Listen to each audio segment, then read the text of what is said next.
Hello, everyone, and welcome to our WTF series. This segment is going to be on mastering Class 2 and Class 3 case types. My name is Dr. John Pham. I'm one of the founders here of InBrace, and I'm joined here by a very special person, Dr. Robert Lee. Say hi, Robert. So Dr. Lee has been with me on this InBrace journey since the very beginning. He's one of the most brilliant people I know, a biomedical engineer by training and one of the co-inventors of InBrace. And he's also a fantastic clinical orthodontist. And this webinar will again focus on Class 2, Class 3, and it's a webinar format. But feel free to ask me questions, use the chat function, and I'll be sure to try to answer them. And at the same time, I try to make sure that we keep the pace going here for folks who want to learn more and see other cases. This webinar will be followed up by a study club Thursday, August 31st at 5 p.m. Pacific, 8 p.m. Eastern. And this is going to be a much more intimate setting, the study club, where we're all going to have our cameras on. We're going to share cases. We're going to talk about our own cases. So that is a much more limited platform with maybe about 20 people, but they're very, very informative as always. So with that, I will hand the stage over to Dr. Robert Lee.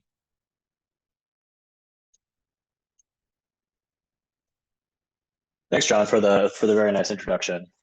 So as John mentioned, we're going to be going over Class 2 and Class 3 cases today. Before I begin, I always like to just throw out a call out to our commitment to orthodontic education. So I encourage everyone to join the Facebook in-group. We're trying to post weekly pearls there, and we're trying to get some more peer-to-peer learning between all of our providers. We just launched our new learning.inbrace.com InBrace learning platform, where you'll be seeing that we have an updated mini residency, which goes over all the foundations of what you need to know to be successful with InBrace. So there's many self-guided virtual courses there. These webinars that we were giving also will be housed on InBrace Learning. And then we also have the knowledge base, which you can access through the portal, where we post clinical guides as well as different technique videos. So before I go into the three different cases that we're going to just do a quick introduction, just a review to level set everyone on what you need to know to be successful with InBrace on Class 2 and Class 3 cases. I always like to begin by just bringing it back to just orthodontics in general, where when we talk amongst ourselves, when I talk with other colleagues, we always say that orthodontics, the biomechanics of orthodontics is the same regardless of whether you're treating with traditional braces, aligners, or InBrace. It's really just that last 10%, the nuances of the specific appliance that will help you lead to that predictable and efficient outcome. So with traditional braces, those nuances that you would need to know that you learn over your course of residency as well as treating treating in your practice.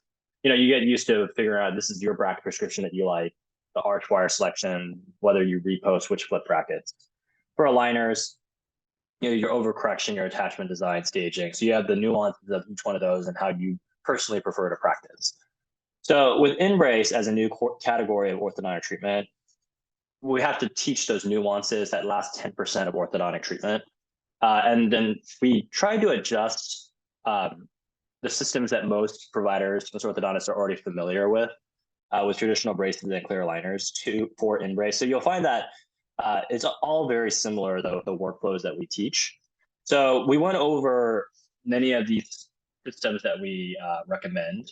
In the last few webinars we did a webinar series back in May on the nuances of small design, clinical approach, and the clinical technique. Those recorded webinars are available on YouTube and InBrace Learning. And so to begin with, focusing just on Class 2 and Class 3 cases today, I'm just going to do a review of the small design as well as the review of the clinical approach. And then we'll be starting with small design. So with small design, we teach that to start with what we call the patient-specific ideal setup. These are the predictable and achievable treatment goals. Add the overcorrection on top of it, so layer that to create the proper force system, and then support it with the proper clinical approach. So this is really, again, no different than standard orthodontics. We then break it down, each one of those steps for vertical, AP, transverse, arch length discrepancy, and individual tooth assessment. This 5-step process for this model design, again, is very similar to just standard orthodontic treatment planning. We go over all of this in this model design webinar, as well as in this model design module of the mini residency. So we go over each one of these steps in great detail.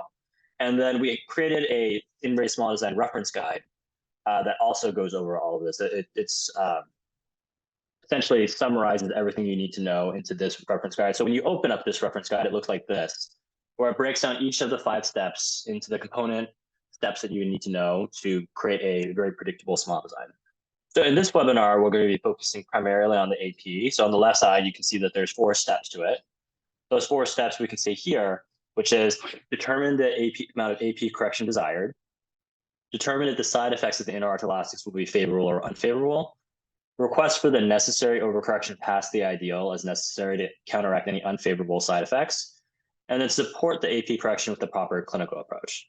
So starting with step 1 of determining how much AP correction is needed, I like this saying where it's not as easy as 1, 2, 3, but it's as easy as 2, 4, 6 to serve as my general limits of what type of class 2 or class 3 correction I'm gonna use. So if it's 2 millimeters or less, I recommend class 2 or class 3 elastics. If it's 4 millimeters between 2 and 4 millimeters, I recommend distalization, extractions, or accepting the AP discrepancy. And if you're over 6 millimeters, you're probably looking at extractions, orthognathic surgery, or accepting the AP discrepancy. Now, I know many providers, I've done it myself, doing class 2 or class 3 elastics for larger than 2 millimeters. So definitely, these are just soft general limits, but we found that these are extremely predictable if you follow this with InBrace. So we're going to focus primarily in the first portion of this on the class 2 or class 3 elastics, and then we'll touch upon the final 2 with later on in this webinar.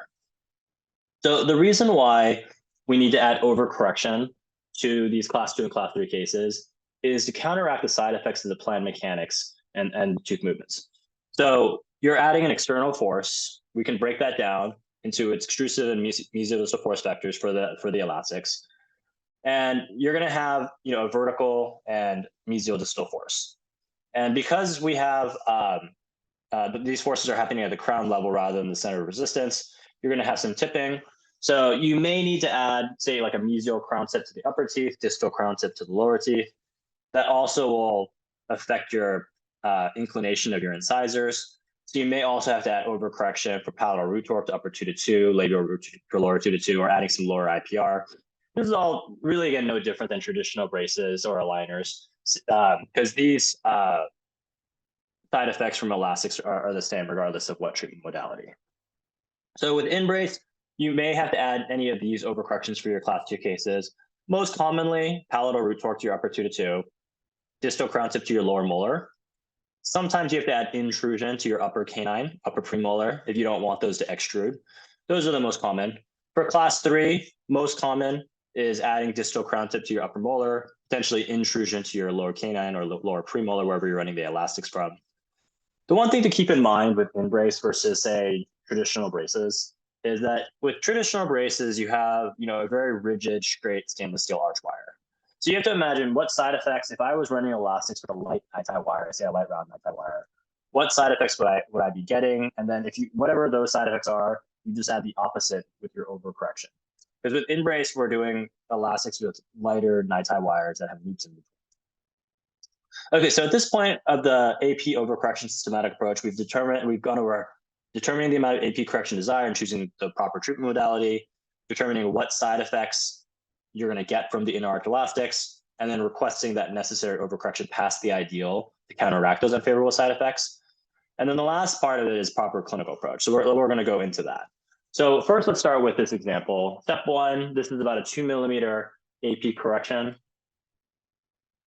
Identifying the side effects here. The upper 2 to 2 actually is starting slightly procline. The side effects of class 2 elastics actually will be favorable of losing some torque. However, because you're going to also have, there's generalized spacing on the upper arch, you're also going to get some torque loss from the spacing. So maybe it's going to be a little bit too much torque loss when you combine those two. The lower right 6 actually starts with slightly excessive mesial crown tip. So here the side effect is going to be unfavorable. So a reasonable set of requests to the small designer for overcorrection here would be to add some palatal root torque to your upper 2 to 2. In this case, 8 degrees to the upper 1s, 5 degrees to the upper 2. I always tell people don't get too caught up in the values. The most important thing with overcorrection is applying it in the proper direction. As long as you're in the proper direction, it's gonna uh, again take you to the right path.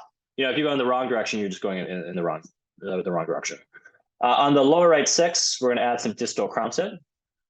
And unfortunately, what happened in this case, the provider approved this model design without any overcorrection. So we were able to actually see what happens when you don't add overcorrection. So we see this DE submission 10 months later. And when we compare the initial to the DE scan, you can see the upper 2 to 2 torque actually is actually at a normal inclination at this point. However, we still have a good amount of class 2 elastics planned if you look at, like, again, the class 2 canine relationship. So this is where adding some paddle root torque would have helped prevent some of the torque loss, especially because more torque loss is probably expected with additional class 2 elastics. And then the lower right 6 tipped forward, so now it has even more excessive mesial crown tip. So if we had added a distal crown tip, that would have prevented that from happening. So even though you can see with the buttons, class 2 elastics have been ran for quite a while in this case, you still see a fairly significant class 2 discrepancy on the canines and the premolars. And that's probably due to the reciprocal space closure that occurs immediately with InBrace. So that's why one of the important factors also is step 4, which is supporting your AP correction with the proper clinical approach. And that's managing your anchorage essentially. So most commonly, the way that we can manage anchorage with InBrace is just running some elastics. So in this scenario, what I would have done is added a button actually in the upper 4 rather than the upper 3 because there's a space mesial to the upper 4. And I would have held on to the upper 4 to increase that anchorage there by running a light class 2 elastic, so 3/16 inch, 2.5 ounce elastic. Because this is now more of a vertical force vector because it's a short class 2 elastic, and I don't want the upper premolar to over extrude, open up, and that would cause bite opening. This is where you would add intrusion over correction on the upper right 4. So I would add something like 0.3 millimeters of intrusion on the upper right 4. Here's another example. In this case, it's a class 3-ish. So step 1, 0 millimeters of AP correction. Actually, it's a class 1 molar. However, class 3 elastics are planned here because the patient's in an edge-to-edge bite. There's some spaces, and we want to increase the anchorage there. Step 2, so the class 3 elastics, looking at what the side effects will be, it's going to cause some mesial crown tip of that upper molar. It's also going to cause some extrusion of the lower premolar, especially because this is a short class 3 elastic. So as a result, we're going to add distal crown tip overcorrection to the upper molar, and we're going to intrude add intrusion overcorrection to the lower premolar. So, and we're going to, from a clinical approach, we're going to start with a light class 3 elastic to provide more anchorage when closing the pre-existing, plus the IPR spaces planned here. So a reasonable request to the spot designer: 5 degrees of distal crown tip to the upper molars, about 0.3 millimeters of intrusion to the lower premolar. Okay, so that was a quick review of what you need to know for class 2 or class 3 cases for smile design. Now we're going to look at it from a clinical approach, what you need to know for class 2 and class 3 cases. So we always come back to our standard treatment sequence. So we break it down into stage 1, stage 2, and digital enhancement. And this is very similar to, I would say, your initial leveling and aligning, your working phase, and your detailing phases or your finishing phases. So the purpose of stage 1, completing your initial leveling and aligning, allowing for easy insertion of smart wire 2, very similar to like your 014, 016 round nine tie wires to level and align the case. When you go to stage 2, this is to complete the intra-arch leveling and aligning, as well as to run your intra-arch mechanics, so do your vertical, transverse, AP bite correction. And then if needed, if you needed some additional or final detailing, you could submit for a digital. So we've broken down each stage into goals, so that way you know exactly what you should be trying to achieve during each stage. So the first goal of stage 1, the one that is probably the most important, is just getting all the brackets in what we call the planned bracket position. So that's just getting all the brackets in the right spot. This is one of the most common reasons why some cases don't go properly or go because the brackets weren't repositioned as instructed by the treatment instructions. In this stage, we also recommend performing an IPR if recommended. And then once you finish stage goal number 1, allow the smart wire 1 to fully express to complete your initial leveling and aligning. Once you've completed these stage 1 goals, then you proceed to stage 2. So with the stage 2 goals, first goal is you allow the smart wires 2 and or 3 to express. That may take up to 4 months. Resolve, nearly resolve, or accept any interarch discrepancies. That's the main one we'll be focusing on in this webinar. And then remove or reduce bike turbos if needed. So with the clinical approach, these are our elastic strength guidelines. For Smart vour 1, light, 2 to 3 ounces. Smart vour 2, medium, between 4 and 5 ounces. Smart vour 3, heavy, 6 ounces or more. Most of the time, I would say you're mainly using light and medium elastics with InBrace. Again, you don't have a straight stainless steel rigid arch wire, so just always keep it light or medium for the most part to do your AP correction. For vertical correction, we actually recommend even lightening it up even more. So with Smart vour 1, generally don't run vertical elastics unless you have a very high canine or something of that nature. Most of the time, you're going to be running your vertical correction with Smart vour 2 and with light elastics. Because again, you don't have that straight rigid stainless steel arch wire. When you run if you overpower the wire by running a very heavy elastic to a button, you'll actually end up extruding that individual tooth rather than extruding the teeth as a unit. A very common question we get is, when do you use Smart vour 3? Smart vour 3 is an optional smart wire. It's actually only available now via item requests. It's the main reason you would use it is if you needed more stability and rigidity to mitigate side effects from long-term or heavy elastics. The other reason you may use it, particularly for AP, is if you're trying to get more torque expression on your upper 2 to 2. So those are the two main reasons for this webinar. Is you're going to run some very long-term heavy elastics, or say, for example, like for a carry motion appliance, which we'll be showing later, or if you just need to get more torque expression. And then finally, with digital enhancement, this is for final detailing if needed. You would just proactively adjust your smile design, perform any final clinical adjustments, allow the DE Smart vour 2 to fully express, and then if needed, you can resolve any remaining interarch discrepancies and settle the occlusions. Okay, so that was our very quick, our general review of what you need to know, so that you can kind of understand what we're doing throughout these next 3 cases. So with these case studies, we're going to go over 3 case studies. The first 2, we're going to kind of go over fairly straightforward class 2 and class 3 cases that covers, I would say, a good majority of cases out there. And then we'll go over the distalization, and then we'll touch upon extractions. So in this first case, this is a 24-year-old male. He presented with a chief complaint that he had some lower relapse since he didn't wear his retainers. Since he wasn't really great about wearing his retainers, he didn't think he would do very good with aligners. And he also didn't want traditional braces now as a working adult. So that's why we decided to do InBrace. So looking at his smile design and breaking it down again to those 5 steps. For a vertical, he started with a slight open bite tendency, especially considering he has some crowding that's going to unravel. So and open the bite. So we overcorrected to a 3 millimeter overbite by extruding upper 2 to 2 and lower 3 to 3 by about 0.5 millimeter past the ideal.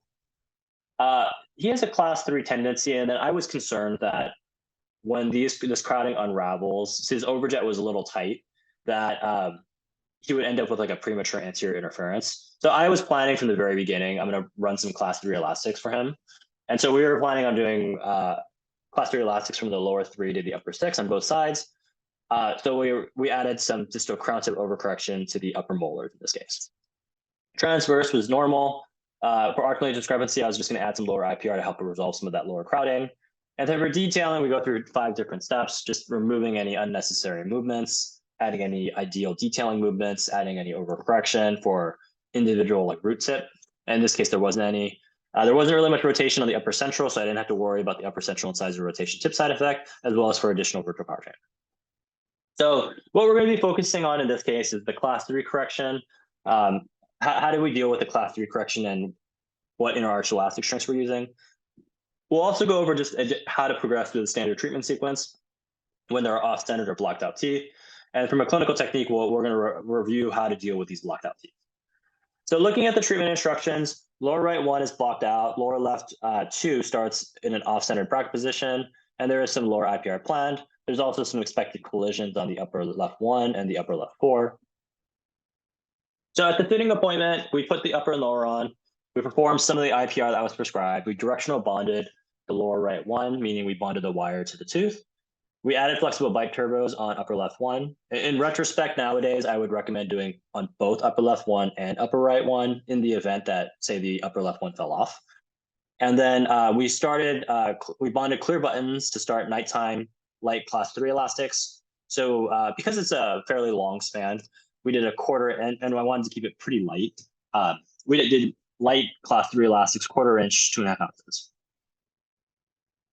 So dealing with this blocked out teeth, you have 3 different primary options. You can either leave it unligated, you can directional bond the smart wire to the tooth, meaning you bond the wire with direction in mind. So trying to activate the wire as much as you can by placing it as close to its planned bracket position as possible, or you can direct bond a bracket. Now, when you do directional bonding, this is just a review of the technique where you isolate, etch, and prime the lingual surface of the tooth, use freeze spray, hold it down to heat activated wire, position the locket, add some flowable composite, avoid adding flowable composite to the IP loops, do an initial cure from a little bit further away. That way the heat from the light cure doesn't cause the activate the wire and causes the locket to pull away from the tooth, and then do a final cure. What many of my assistants have found very helpful is this optional step of using an explorer to just hold the locket in place after the flowable composite is applied and while you're light curing. Nowadays, we also have what we call the mini tabs. These are a miniaturized version of the locket. They can't be engaged in the bracket, but what they are good for is that it is an easier process to directional bond because they're a little bit smaller. The other thing that we added that you can see is that actually each one of them has a little tiny hole. You can kind of see that hole right here. That hole actually is there so that you can take your Explorer and stick your Explorer in it when you have the wet composite on there to help hold it in place.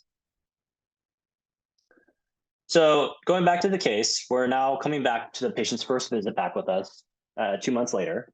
At this appointment, the lower right one has improved where we can direct bond a bracket. We repositioned the lower left 2 bracket that was off-centered more distally to begin with, and we performed the remaining IPR. We're continuing the light class 3 elastics. And when you're removing the directional bonding, the most important thing is to, I take a rounded white stone and remove from primarily this core area right here. You don't want to damage the neck because the neck is what you use to engage and disengage the wire. And then once you've removed most of the composite off of the core, take a scaler, flick it off. Once that's off, you can break off any composite on the locket.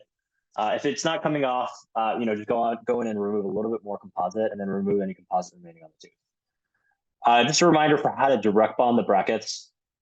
It's really not much different than bonding a normal traditional bracket.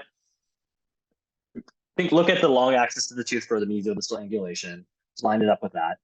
Place it in the center mesiodistally. For occlusal gingival, just compare it to the adjacent bracket height. And then for buccolingual, that's the one difference I would say, is you don't want to push it fully flush against the tooth because we have to create a little bit of space for indirect bonding.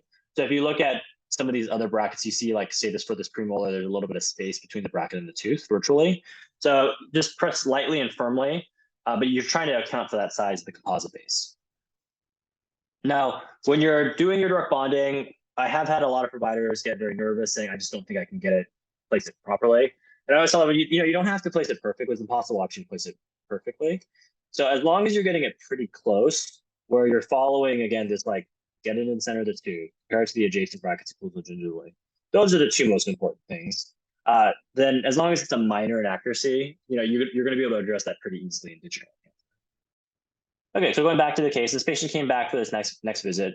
We're at 4 months, second check-in. The lower right one and the lower left 2 bracket, we check those bracket positions. So anytime you direct bond a bracket, I always encourage to double check the bracket position. And in this case, both look good. They don't require any further repositioning. So we've now bonded all the brackets in their planned bracket position. We've performed all the IPR, and we've let the SmartWire1 express after we've gotten the brackets in the planned bracket position, completing the initial level aligning. So we're now ready to move to SmartWire2. So we engaged upper and lower SmartWire2 at this visit. And because now we're going to SmartWire2, we can actually increase the strength of the elastics to medium strength elastics, where we're just at nighttime on the right side, and the left side, we're trying to correct a little bit more of the class 3. So again, just as a reminder, for AP correction for class 2, class 3 elastics, SmartWire1 use light. We're now in SmartWire2, so we switched to medium strength elastics. And then when this patient came back in the next visit 2 months later, again, this was a very simple case. So the class 3 correction is pretty much complete at this point. If it was a more, really the only difference between a case like this and a larger class 2 or class 3 discrepancy is at this point, you may go another extra appointment or two running your elastics before submitting for records for digital enhancement. So in this case, we took records for digital enhancement to close any residual space and perform some final detailing. So when you are at this detailing stage, I also encourage check your spaces. If there are any residual spaces, you might want to add in some overcorrection. So at this point, we added a little bit of additional virtual power chain, so a little bit more overlap with the teeth to make sure that the spaces that I detected between the lower ones, lower right 3, 4, and upper left 1, 2 are going to close. Besides that, we just added some very minor movements. So I added some distal root tip to lower right 1, a mesial out rotation to lower right 1 as well, and then a distal root tip to the upper left 2. I really preach a less is more approach when you're detailing. When you're truly at like the detailing step with digital enhancement, it's very similar to what would I detail bend with traditional arch wire. That's how I view digital enhancement when you're detailing. So we delivered the upper and lower DE Smart Wire 2, continuing still the class 3 elastics on the left side, nighttime on the right side. And when the patient came back in the next visit, all the spaces are now closed. Patient has no remaining concerns at this point. And so we debonded this patient at 10 months when they came back next time. We did a little bit of enamelplasty, and I did a quick temporary restoration for him on the upper left 1 incisal edge. Bonded some fixed retainers, upper 2 to 2 and lower 3 to 3. My personal retention protocol for InBrace patients is an upper 2 to 2 and lower 3 to 3 fixed retainer, as well as in combination with Essex retainers at nighttime. Reason why I do this is because most of my patients don't want to wear a full-time clear retainer. So I tell them, okay, you at least have to wear fixed retainers, and then you only have to wear the clear retainers at nighttime. But a lot of these patients didn't have good compliance with their retainers in the first place, so that's why they didn't choose aligners, because they didn't want to wear a retainer all the time. So that's why I've gone to this approach. So the recap of the nuances I would say of this case, again, remember with use light elastics in Smart Wire 1, medium elastics in Smart Wire 2. When you do need to direct bond and reposition brackets, make sure that you're doing that and following the InBrace treatment instructions. And then any minor inaccuracy is acceptable, but a major inaccuracy at a bracket position should be repositioned again. From a smile design approach, main thing is add some distal crown tip to your upper molars when using class 3 elastics. And then when you're detailing, take a less is more approach, only adjusting the teeth that you would add detail bends for with a traditional arch wire. Okay, so that was the class 3 case. Now let's do a class 2 case. This is a 16-year-old female. She presented with a chief complaint that her upper front teeth weren't level. She wasn't interested in the visibility of traditional braces as a junior in high school, and her mom didn't think that she would be compliant with aligners. Looking at the smile design, from vertical, she has a deep bite, so we overcorrected this one to a 1 millimeter overbite by intruding upper 2 to 2 and lower 3 to 3 by about 0.5 millimeter past the ideal. For class 2 elastics, we added some distal crown tip to the lower right 6. The lower left 6 is in class 1, so we didn't do anything there. And then for the torque, we added about 5 degrees of powder root torque to upper 2 to 2. Usually, again, somewhere between 5 and 10 degrees. In this case, because it's not too severe of a class 2, it's only on one side, we only added about 5 degrees. Transverse is normal, arch length discrepancy is normal. From a detailing perspective, again, just remove any tooth movements that the smile designer may have added that you didn't want. Particularly watch out for torque movements. Torque movements that are unnecessary should be removed. Add any ideal detailing adjustments. In this case, when I was looking at the pano, I felt that lower right 3, lower right 4, and lower left 4 could use a little bit of extra force for their distal root tip overcorrection. Very similar to aligners, I would say. If you're adding tip for aligners, you're going to add a little bit of extra tip. So in this case, I added 5 degrees of extra distal root tip to those 3 teeth. There wasn't really much rotation on the upper central, so I didn't have to worry about the upper central incisor rotation tip side effect or adding additional virtual power chain. So in this case, we're going to focus on the class 2 correction, the inner arch elastic strengths again, as well as how do we deal with this very severely rotated tooth. So the upper right 5, like 90 degrees rotated. I just treat it very similar to how do I do this with traditional braces. With traditional braces, I would just put buttons on both sides, rim buckle lingual power chains. Essentially doing the exact same thing here. We fit the upper and lower arches. We engage upper and lower Smart Wire 1. Place some flexible bite turbos on the upper 2s, and then we bonded the button. So here, I put clear buttons on the upper right 5 and 6. I put a metal button on the lingual of upper right 5. before I get into that, just wanted to take a quick side point of bite turbos. It's very, very important to be using bite turbos. Particularly, I like using the flexible bite turbos. If you don't use bite turbos and the patient is biting on the brackets, it's pretty similar to if they were biting on, say, like a ceramic bracket. We have seen kind of like the notching or chipping when a patient bites down on the brackets over a significant period of time. So always recommend using bite turbos when applicable. For flexible bite turbos, we use the T-Leo inlay material. It's from Ivoclar. We have a link to that on the required materials guide that's in the knowledge base. For posterior bite turbos for open bite cases, you can just use whatever posterior bite turbo material you use. But again, it's very important to place bite turbos whenever you do see there's an interference. Now, using power chain to rotate teeth with InBrace, you can actually run the power chain off of the gingival tab. After you put the power chain on the gingival tab where it does not have a locket in place, go ahead and then add the locket to hold the power chain in place. Something to note is I only really use this technique to help with rotations. I don't use it, say, to help try to close spacings because it doesn't overpower the IP loop. So only really do this in small vour 1 because it does make it a little bit harder to disengage the locket if you have the power chain in there. So again, only use this technique with small vour 1 and when you need to derotate a tooth. Okay, so when this patient came back 2 months later, the upper right 5 is improving. So actually, we were able to reposition the upper right 4 button more mesially. We retied the power chain, the buccal power chain. We actually were able to get a bracket now on the upper right 5. And then we engaged lower smart vour 2 because not as much going with lower smart vour 2. You can see here that actually this is what we call a W loop rather than the standard U loops that we have. The reason why there's a W loop there that, again, our software automatically will add is because now you have such a longer span between the upper right 4 and 5 due to the rotation, you need that extra wire length for more flexibility to make it a little bit easier to engage.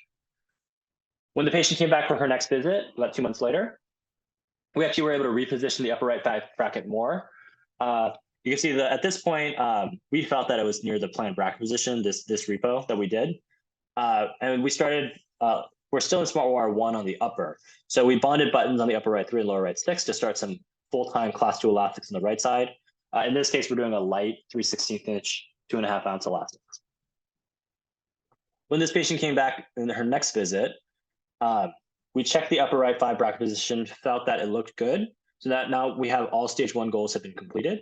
We engaged upper smart vour 2, and then because now we're in smart vour 2 on both the upper and the lower, we switched to a medium strength class 2 elastic, so about 4.5 ounces. And when the patient came back in the next visit, the class 2 correction was essentially complete at this point. So all stage 2 goals are complete. We've let the wire express for a couple months. The inner arch correction is done. This patient doesn't have bite turbos at this point. And we took records for final detailing with digital enhancement. And then we told the patient, continue wearing the class 2 elastics on the right side while you're waiting for the DE wires to come in. There was a decent amount of detailing in this case, so couldn't quite follow the less is more. In this type of scenario, just asked them to level and align to ideal. The upper right 1 ended up having a little bit of excessive mesial root tip. So I asked for some distal root tip overcorrection, about 3 degrees past the ideal, to help express that upper right 1 movement a little bit better. And so when the patient came back for the DE smart wires, we just engaged them simply. The class 2 correction looks pretty good at this point. I was pretty satisfied, so I just switched the patient to nighttime wear. And then when the patient came back about 6 weeks later, patient and mom didn't really have any concerns at this point. So they're ready for debond, and we're just continuing with the nighttime elastics. And so the patient came back at 12 months, and we debonded, performed a little bit of enameloplasty. And again, it was about 8 appointments, 12 months for a case like this. So the nuances of this case, with your small design, again, add about 5 degrees of distal crown tip to your lower molars. And then somewhere, again, between 5 to 10 degrees of palatal root torque upper 2 to 2. In this case, it was about 5 degrees because it was just on one side. Wasn't a severe class 2. From a clinical approach, again, light elastics in smart vour 1, medium in smart vour 2. And with the clinical technique, you can use some power chain if needed to help derotate the teeth. Okay, so looking at a little bit more of a complicated case now, let's go into distalization. So the most common appliance we hear is carry motion appliance for distalization. So we create some workflows around that appliance with InBrace. These are still applicable, I think, to most other distalizers as well, but we'll talk about it with the carry motion appliance. So there's three general approaches that you can take with the carry motion appliance. You can do the sagittal first technique, which is the traditional way of using the carry motion appliance. You can use it during InBrace treatment, or you can do what we call kind of a combination between the two, which is doing sagittal first plus smile now. One consideration with the carry motion appliance, just considering the aesthetics of having an appliance like InBrace, is you may want to run the carry motion appliance off the first premolar rather than the canine. That way, if you do get space forming, it's going to form between the 3 and the 4 rather than off of the 2 or the 3. So it's a little bit more aesthetic for the patient. With the sagittal first approach, the distalization occurs before any tooth movement is started with InBrace. So usually you'll use this approach when there's upper crowding, and you want to kind of try to prevent more flaring of the upper incisors. You want to create space by distalizing first. And you may also want to try to prevent that lower proclination by having an ethics retainer. One clinical pro that we learned from our good friend, Dr. Scott Schwartz, is to place the upper InBrace prior to placing the motion appliance, and then just not engaging the upper smart wire.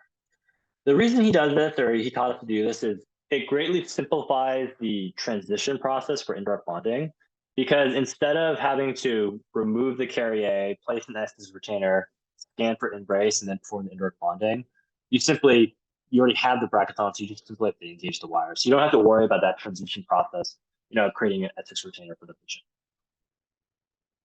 The next option is doing the InBrace during treatment. So in this case, or generally what we recommend is use the carry motion appliance when you're in the SmartWire 3. So this is, again, one of the reasons why you'd use SmartWire 3 is when you're going to use heavier elastics, because you want a little bit more rigidity. And then this is usually an approach that you'll use when you're actually okay with some lower anterior proclination, because again, you're going to get that side effect of the proclination of the lower incisors if you're doing it during treatment. The last approach is kind of a combination of the two. We call it the sagittal first plus smile now. Smile now meaning you're going to be able to level and align your upper front teeth to that patient so they can smile now or earlier. So you're going to use a combination of upper InBrace and the carry motion appliance together at the beginning of treatment, plus a lower ethics retainer. Usually you'll use this approach when you actually can accept some of the upper proclination if there is crowding, and you're trying to mitigate any lower anterior proclination. So in a case like this, what you'll see is you'll start with the carry motion appliance. You'll fit the upper and lower arches with, you fit the upper arch with InBrace. We're working first on the smile now by having a continuous SmartWire 1, working on your upper 3 to 3 leveling and aligning. At this point, your IP loop is fighting against distalization. So when you are ready to focus more on the sagittal, working on the class 2 correction, you'll actually go ahead and section this wire here. And once that's sectioned, it's much easier to distalize a posterior segment rather than trying to distalize the entire arch. So once you section a wire, I always recommend getting a replacement part. So here we're going to go ahead and item request for a new SmartWire 1. This again allows for more effective distalization of your posterior segments.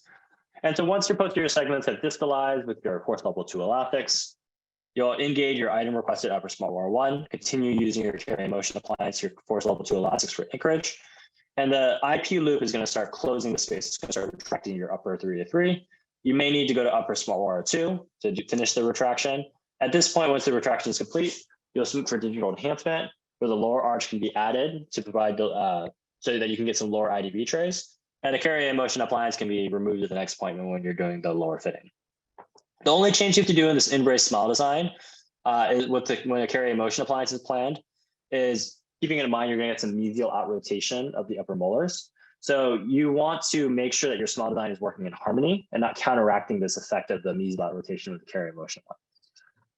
Another approach that I found works pretty well is with infrazygomatic crest tabs. I have found that with some carry motion appliance InBrace patients, that they're not the best with their compliance, and it's one of the reasons why they chose InBrace. So in those scenarios, I'll just add a tab to the infrazygomatic crest, and I found that this works pretty well because I think you have better compliance, or you don't actually have to worry about compliance in this case. I found that it's not as necessary to section the wire. So in many of these scenarios, I'll actually just leave it with a continuous upper wire with infrazygomatic tabs. Okay, so let's look at a final case. In this case, it's a 26-year-old male. He presented with the chief complaint of his crossbite. of his lower left one. He didn't want the visibility of braces again as a working adult. You can see that he did have braces when he was younger in his teenage years, because he had some lower premolars taken out because of the class 3 skeletal pattern. And he didn't wear his retainers very well, as you can see by the relapse. So he didn't want aligners because of that as well. So looking at this smile design, from a vertical perspective, he does have an open bite tendency. However, we didn't add any overcorrection yet at this point because we need to create some overjet first. So we're planning on running a carry and motion appliance from actually the lower 4 to the upper 7. So we're going to add some distal crown tip overcorrection to the upper 7s. His transverse was normal. We're going to add some lower IPR to help resolve the crowding. And there wasn't, from a detailing perspective, we're just going to remove any unnecessary movements, add any ideal adjustments. And then there wasn't really any additional overcorrections we needed to add here. So from a clinical approach, we're going to address, we're going to go over how to address a more severe class 2 discrepancy with a carry motion appliance. And then this patient actually had a history of root resorption. So he actually went to see some other orthodontists. They didn't want to treat him because they were worried about this history. Patient's father actually is a dentist. So the patient's father, who's a dentist, is a colleague, and he really wanted to move forward with treatment. So, I thought about this case for quite a while, and I discussed with them, okay, what we can do is we can distalize the teeth first, and we're going to create some space for these lower incisors, and we're going to minimize any movement on these lower incisors. We're going to minimize any force that I'm applying here so that we can reduce the chance of any further root resorption happening. So looking at the treatment instructions, the lower left one is the only blocked out tooth. We have some lower IPR planned. And we're going to take kind of more of a sagittal first approach because I want to avoid any, I want to create space for these lower incisors. I want to avoid any round tripping of them. So we put the upper and lower arches on. We put the carry and motion appliance on, put some bite turbos on the upper 7s, and then we actually left the lower fully unligated. So no wire was put in place. Upper smart wire 1 was put in. We engaged, we put some soft flow on the lower brackets because just for some comfort for the patient. And then because we're at upper smart wire 1, we started just some light elastics just to get the patient going and getting used to wearing some elastics. So just 1/4 inch to 1.5 ounce elastics. When the patient came back for his next visit 2 months later, we put in the upper smart wire 2. Because we're using a carry and motion appliance and we're working our way up, we started force level 1 elastics. And when the patient came back 2 months later, we've now gone up to upper smart wire 3, and then we switched to force level 2 elastics because of it. At this point, you can actually see some space forming on the lower arch already. So there's a space between the lower left 3 and 4. So we actually can see, okay, we're starting to get space, and we can start moving the lower left 2 and 3 over so we can create some space for that lower left 1. So you put the smart wire 1 in. We actually left the lower left 1 fully unligated. Because again, I don't want any force on that tooth yet at this point. In the next visit, you can see actually now there's actually quite a bit of space for that lower left 1. So we went ahead and put the bracket on the lower left 1, engaged the smart wire 1 to it, and we're continuing force level 2 elastics. So the left side, I still need some more distalization to improve the class 3 relationship. The right side actually looks pretty good. If anything, we're actually starting to overcorrect. So we just dropped back down to nighttime wear on the class 3 elastics. Again, always double check your brackets after you direct bond it. So we double check the lower left 1 bracket positioning. Looks pretty good.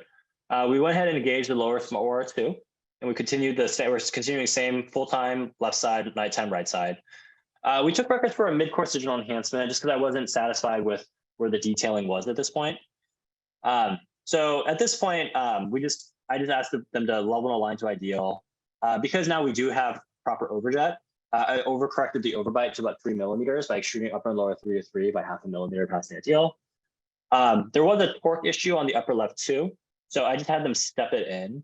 If you don't need to add torque in your smile design, I encourage you to just step in or step out instead.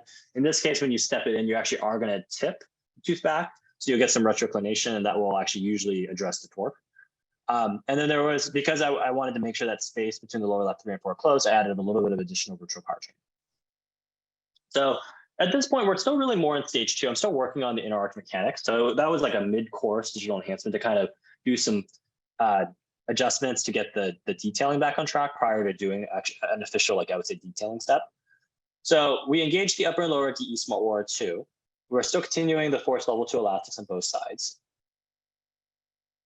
And at this point, when I came back for appointment 7 at 12 months, a year into treatment, I realized actually that I had overdone it on the right side, that now actually the patient's going in class 2, and I'm actually starting to get excessive overjet. So I took off the carry motion appliance on the right side. Kind of was hoping that it would start relapsing, but I put buttons actually to start class 2 elastics on that side. So that was again like a mistake on my part. I went too long with class 2 elastics on that right side, and so also going to start trying to close the bite.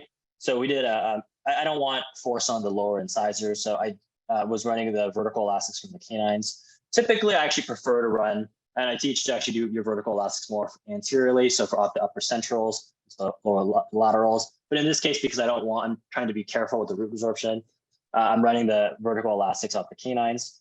And so we just did, because the midlines are slightly off as well, I ran a midline anterior triangle. So from upper left 3 to the lower left 3 back up to the lower right 3. And then because this is a fairly large span to do, we did a 5/16 inch elastic. And because it's a vertical component, we kept it light at 2.5 ounces. We're continuing skipping forward an appointment actually. So we'll go to appointment 9. So now we're at 16 months. We've skipped 4 months ahead from the last picture. We're still continuing class 2 elastics on the right side. The midlines are starting to come together. So we actually switched to a anterior box elastic.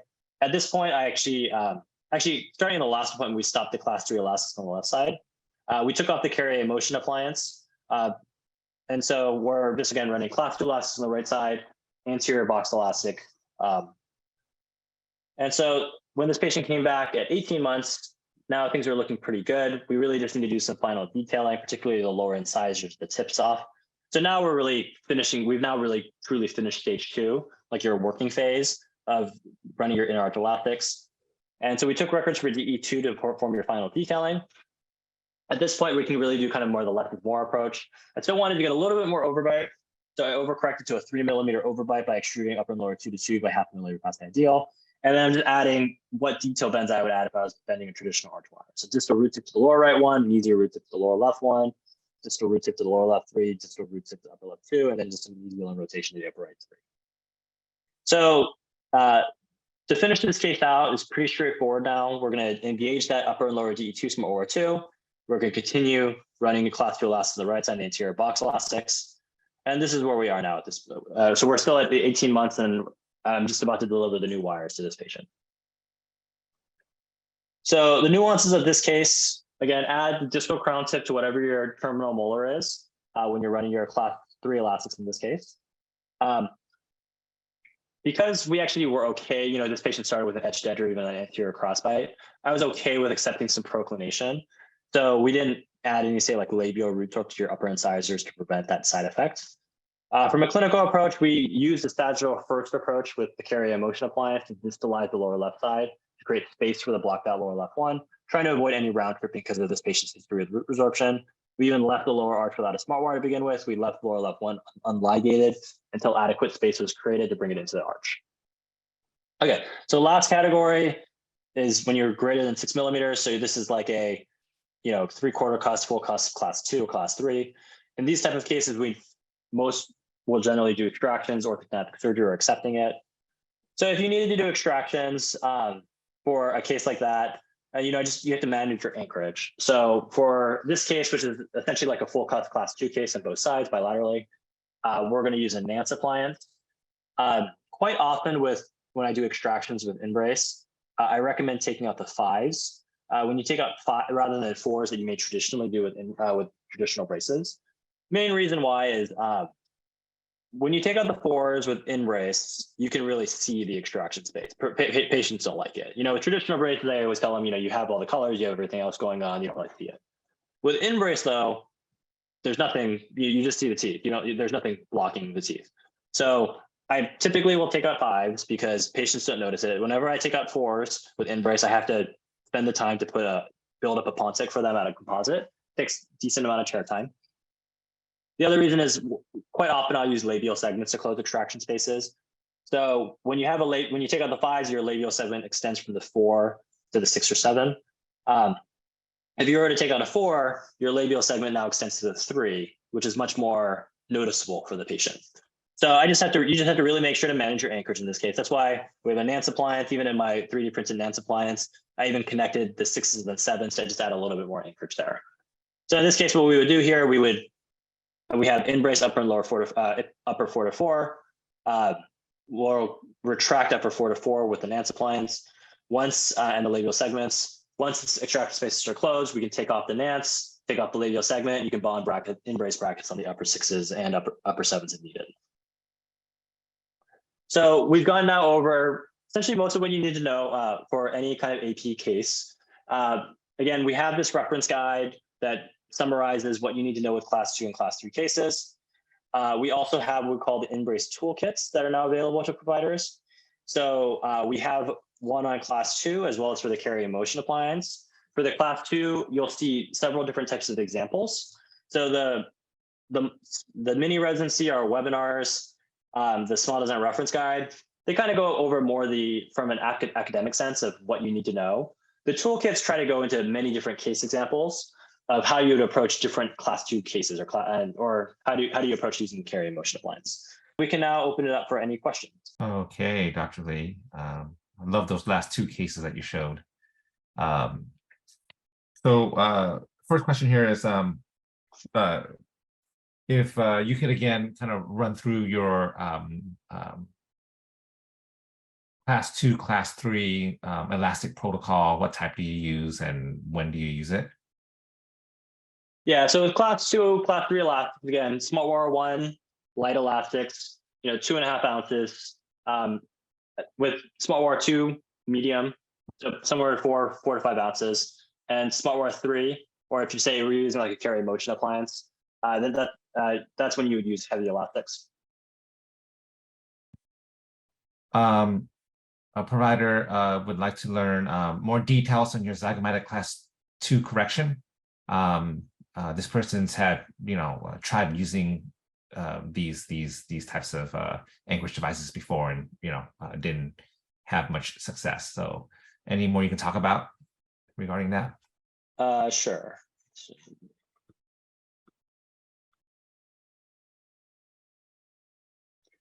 Yeah, so I just placed I use a 2x12 stainless steel from BioRay USA. I think that one, or like using from the Chris Chang method as well. So I just placed it. I place it in usually when I'm in upper or lower smart wire 2. I just want a little bit more rigidity than smart wire 1. And then I just usually will put a button actually on the upper 4 to begin with. A lot of times I'll distalize the 4s first because I just want to create. Because again, when you distalize the 3, you're going to create a space between the 2 and the 3, and it's not as aesthetic for the patient. So a lot of times I'll distalize the 4, and then once the 4 is distalized, I'll actually lace it to the TAD and tie it off, and then you'll actually have your smart wires in there. So then the smart wire will actually retract and close the space. But I usually will also at that point also add a button to the upper canine to bring it back. Okay, great. Hope that answered your question, the person who asked it. Another one coming from one of our dear friends from Israel. How long do these class 2, class 3 cases with motion generally take? I mean, it's very dependent on the patient compliance. I think when it comes to carry motion appliance, I've found with the carry motion appliance, particularly with InBrace, these are patients that aren't. A lot of times, they didn't want to worry about compliance. I mean, that's one of the reasons they chose InBrace over, say, like aligners. So, if their patient's pretty good with compliance, like kind of the case I showed, I usually think they're going to be probably like a year and a half to 2 year, like probably more like 2-year cases, because I usually expect carry motion appliance and distalization is going to take 6 months to a year, just depending on how severe it is. After that, the just general InBrace case usually 6 months to a year as well. So I usually will treat them for like 18 to 24 months.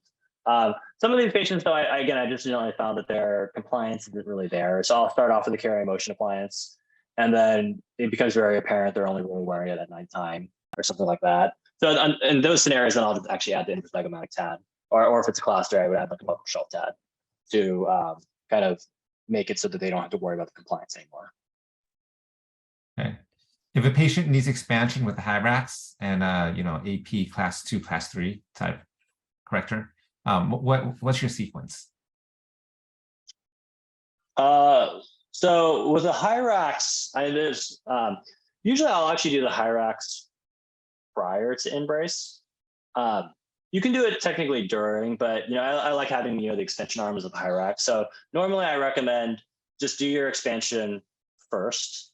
And then once the expansion is done, you're kind of consolidated the space. You can put an S6 retainer in. Then you can submit for InBrace, and then you can run just your class 2 and class 3 mechanics as normal. But normally I usually prefer to do the RPE first in those scenarios. If the smart wire is digitally designed, why do you have to place the bracket in the middle? Oh, actually, let me hold on here. If a patient needs MFT, do you recommend MFT first, or can you do it during InBrace treatment? Like if there was a tongue thrust or something of that nature, actually InBrace tends to kind of help with it. It's almost kind of like tongue spurs in a way. No, I would say it's not. We were much more comfortable in tongue spurs, but the act of having something on the back of your teeth, we've actually found seems to help with tongue thrusts. So that's one of the reasons why you would do myofunctional therapy.